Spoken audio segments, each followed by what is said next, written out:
نمازوں کا فدیے کا کیا طریقہ ہے؟ یہ بہت اہم سوال ہے، اس کو اچھی طرح سے جواب کو سمجھیں۔ لوگ کیا کرتے ہیں، والدین میں سے کسی کا انتقال ہو گیا تو ان کی ساری زندگی کی نمازیں کاؤنٹ کرتے ہیں کہ کون کون سی نمازیں انہوں نے نہیں پڑھی ہیں، پھر علماء کرام سے رابطہ کرتے ہیں کہ حضرت میرے والد کے ذمے مثال کے طور پر 3000 نمازیں تھیں، تو کیا شرعی طور پر ان کا فدیہ مجھ پہ دینا لازم ہے؟ مفتی صاحب جواب میں کہتے ہیں کہ اگر انہوں نے وصیت نہیں کی اور وراثت نہیں چھوڑی تو پھر آپ پر شرعاً لازم نہیں ہے۔ پھر بندہ یہ پوچھتا ہے مفتی صاحب سے، اگر میں خوشی خوشی یہ دینا چاہوں تو کیا میرے والدین کو فائدہ ہوگا؟ مفتی صاحب جواب میں کہتے ہیں ہاں، جملہ مکمل کریں، ہوگا۔ پھر جو پوچھنے والا ہے وہ کہتا ہے میرے ذمے لازم تو نہیں ہے، لیکن اگر میں دوں گا تو امید ہے میرے والدین سے عذاب ہٹ جائے۔ پھر اس کے دل میں یہ بات آتی ہے اگر نہیں دیا تو عذاب ہوتا رہے گا۔ تو بتاؤ دنیا میں کون ہے جو ماں باپ کو عذاب میں دیکھنا چاہے؟ اس کا نتیجہ یہ نکلتا ہے کہ عملی طور پر وہ یہی سمجھتا ہے کہ مجھے دینا ہے۔ نہیں آئی سمجھ میں بات؟ اور 4-5 ہزار نمازوں کا فدیہ 4-5 ہزار روپے نہیں ہوتا، جائیدادیں بک جاتی ہیں لوگوں کی۔ اس لیے میں جب یہ مسئلہ پبلک کو بتاتا ہوں تو میرا بتانے کا اسٹائل تھوڑا سا چینج ہوتا ہے، کیونکہ شریعت کے مزاج کے خلاف ہے۔ شریعت چاہتی ہے کہ والدین کی وراثت اولاد میں تقسیم ہو، وہ فائدہ اٹھائیں اس وراثت سے۔ تو اگر یہ حدیث میں حکم ہوتا نا اس طریقے سے کہ ماں باپ مر جائیں تو تم نے ان کی نمازوں کا کفارہ دینا ہے، اگر ہوتا تو پھر تو آپ کے پاس دوسرا آپشن نہیں تھا۔ حدیث میں ایسا کوئی آرڈر ہے نہیں۔ تو اس لیے مسئلہ یہ ہے کہ اگر ماں باپ نے اپنی نمازوں کی وصیت کی ہے تو پھر جتنی جائیداد چھوڑی ہے اس میں 1/3 میں وہ وصیت پوری کی جائے گی، 1/3 میں، کیونکہ ان کو یہ رائٹ تھا کہ زندگی میں 1/3 یعنی 33.3% کی وہ وصیت کر سکتے تھے، وہ تو پھر آپ نے ویسے ہی کرنی ہے۔ لیکن اگر انہوں نے وصیت نہیں کی ہے تو پھر آپ صرف ان کے لیے دعائے مغفرت کریں، اور جو صدقہ خیرات کی ٹوٹی پھوٹی اللہ توفیق دے دے، کسی غریب مسکین کو کھانا کھلا دیا، کسی کو کنواں کھدوا دیا، جو نارملی کرتے ہیں اس سے آگے بڑھنے کی کوشش نہ کریں، اور اپنے اوپر ایک چیز مسلط نہ کریں کہ پتہ نہیں میرے ماں باپ نے نمازیں چھوڑی ہیں تو عذاب میں نہ ہو، بس دعائیں مغفرت کریں، اس سے زیادہ نہیں، کیونکہ شریعت ہمیں تنگی میں نہیں ڈالنا چاہتی۔ تو اب وہ چونکہ ان کی نمازیں گئیں، وہ اب جو ہے نا وہ سزا تو متعین ہے، اب دعائیں مغفرت کے علاوہ آپ کے پاس کوئی آپشن نہیں ہے، تو اب لاکھوں کروڑوں روپے اس میں دینے کی ضرورت نہیں ہے، اور یہ ٹینشن نہ لیں آپ، بس دعائیں مغفرت کریں ان کے لیے۔ سمجھتے ہو کہ نہیں سمجھتے؟ تو ہوتا ہی ہے نا کہ جب پریکٹیکلی کوئی مفتی پبلک میں رہتا ہے تو اس کو پتا ہوتا ہے کہ اس کے سائیڈ ایفیکٹ کیا ہیں۔ تو یہ بہت زیادہ لوگ حرج میں آئیں گے، کیونکہ نمازیں تو آج کل بہت سے لوگ شارٹ کر رہے ہیں۔ کون کون اپنے ماں باپ کی فدیے دیتا رہے گا ساری زندگی بیٹھ کے؟ وہ تو فدیوں میں ہی ساری آدھا ہو جائے گا بیچارہ، اتنی زکاتیں نکالے گا، اتنے فدیے دے گا کہ خود کل لوگوں سے فدیے لے رہا ہوگا۔ تو اس لیے اب آپ کے پاس سوائے توبہ استغفار کے کوئی آپشن نہیں ہے۔ تو اب وہ نمازیں چھوڑ دی، بس توبہ کرو، اللہ معاف کر دے، اللہ سے امید ہے آپ دعائیں جاندار طریقے سے کرو، اللہ سے امید ہے اللہ معاف کر دے گا، اور نارملی جو صدقہ خیرات ایصال ثواب کے لیے کر سکتے ہو وہ کرو۔ قضائے عمری کی نماز، اس زمانے میں بعض مذہبی اسکالرز نے یہ کہنا شروع کر دیا ہے کہ قضائے عمری لازم نہیں ہے، ہر گناہ توبہ سے معاف ہو جاتا ہے، تو نماز اگر قضا ہو گئی، جان کر کسی نے قضا کر دی تو اب توبہ سے معاف ہو جائے گی۔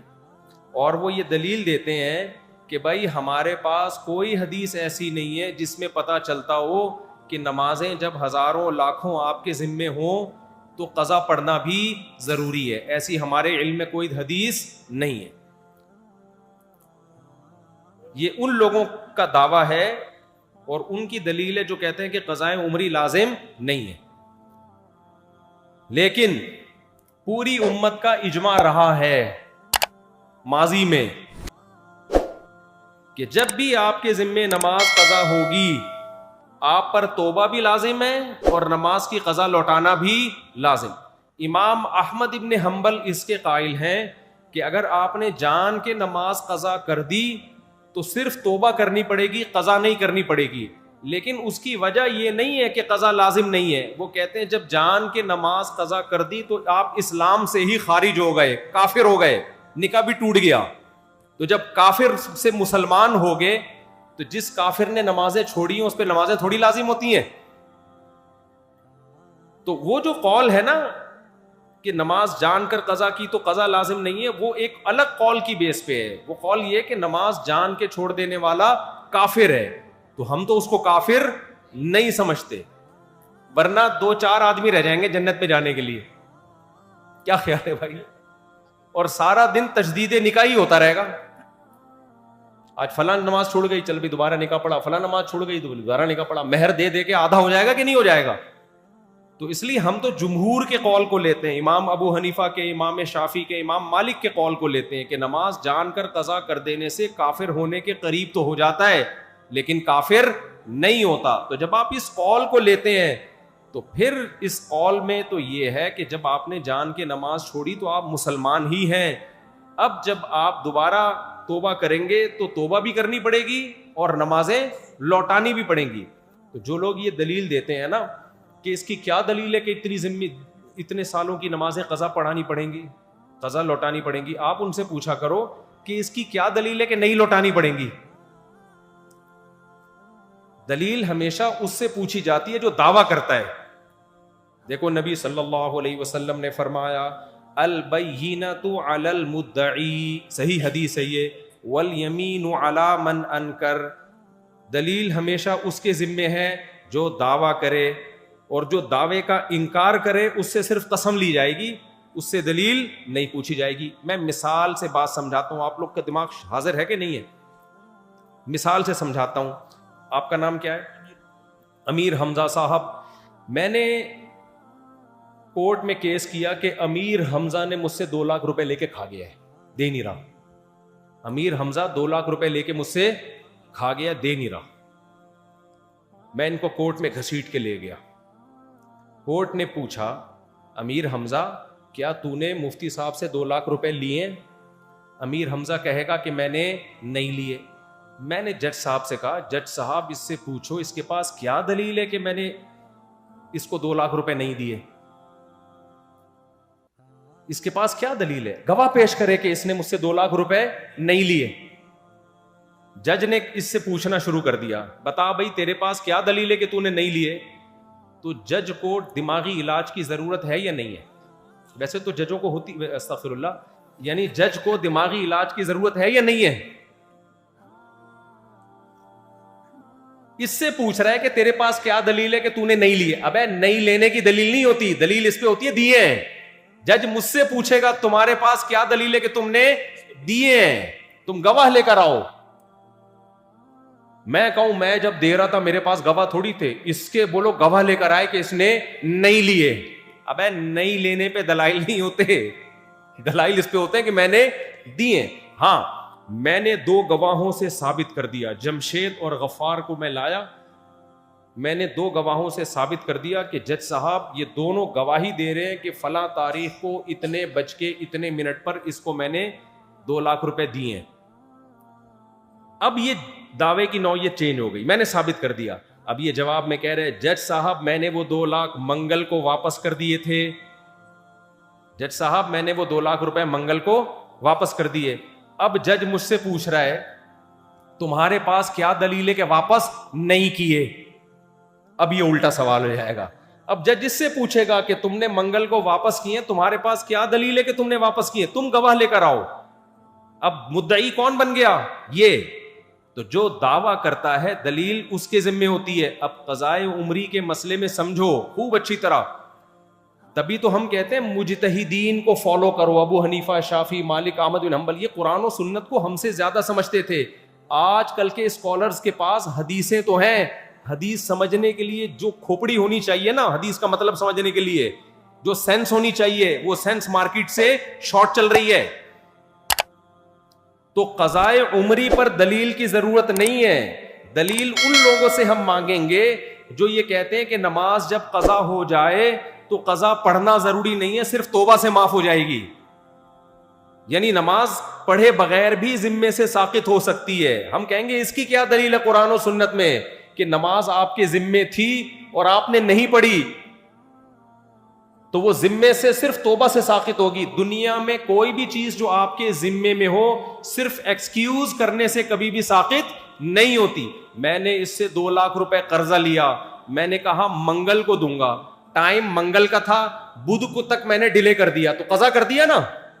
جب ایک چیز میں نے ڈیلے کر دی تو میں ایکسکیوز بھی کروں گا اور پیسے بھی دوں گا.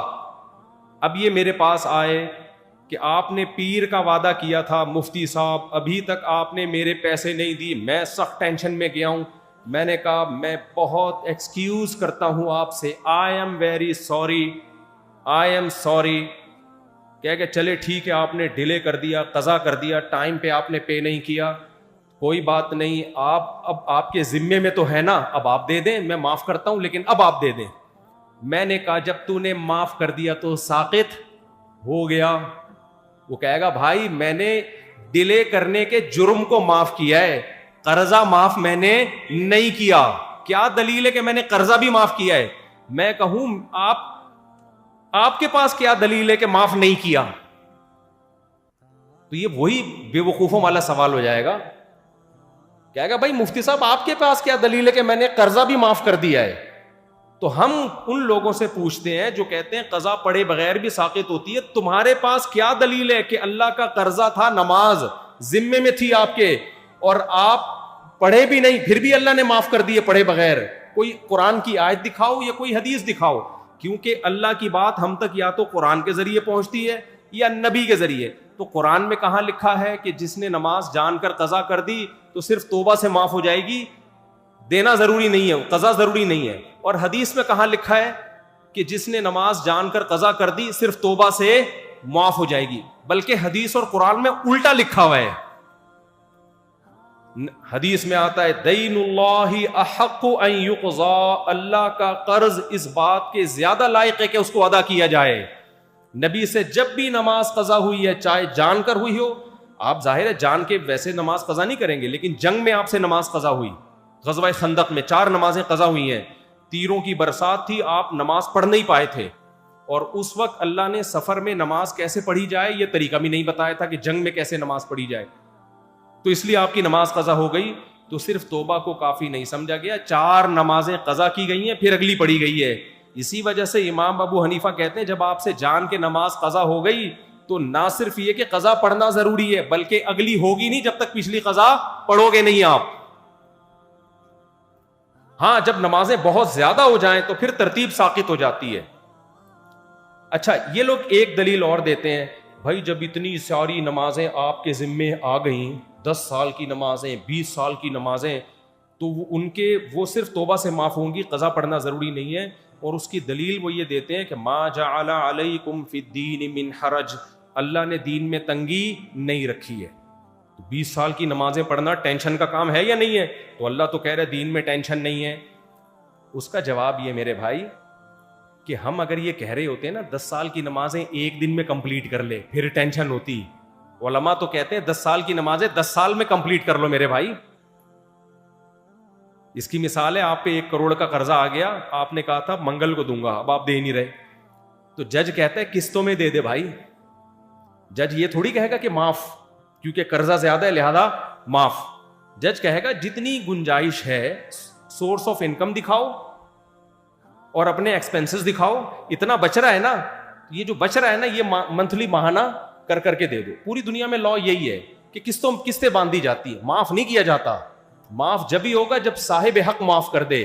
تو جب اللہ کہہ دے کہ میں نے نماز ساقط کر دی ہے تو ہم کہیں گے بھائی نماز ساقط ہو گئی ہے, لیکن اب تک کی رپورٹ کے مطابق اللہ نے ایسا کچھ کہا نہیں ہے, نہ اللہ نے کہا ہے نہ اللہ کے نبی نے کہا ہے.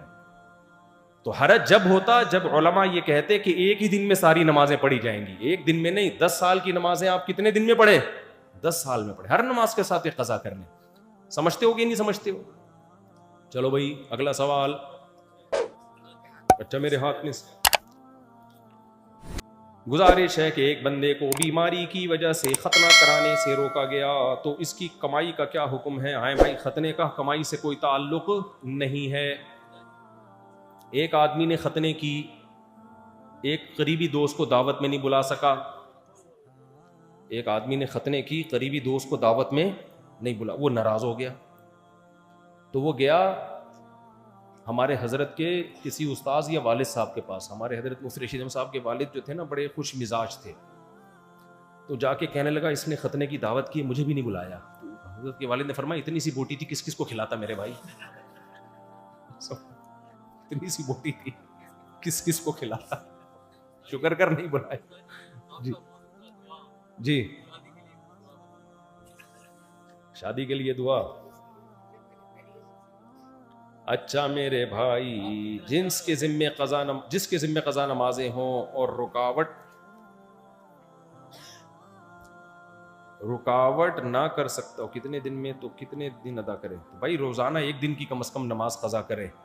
فجر کے ساتھ فجر پڑھ لے، ظہر کے ساتھ ظہر پڑھ لے. اس طرح سے کیا جنازے کے بعد شامل ہونے والے افراد کو کھانا کھلانا لازم ہے، بریانی وغیرہ؟ دیکھو ایک تو میت کے نام پہ کھانا ہوتا ہے، وہ تو ٹھیک نہیں ہے.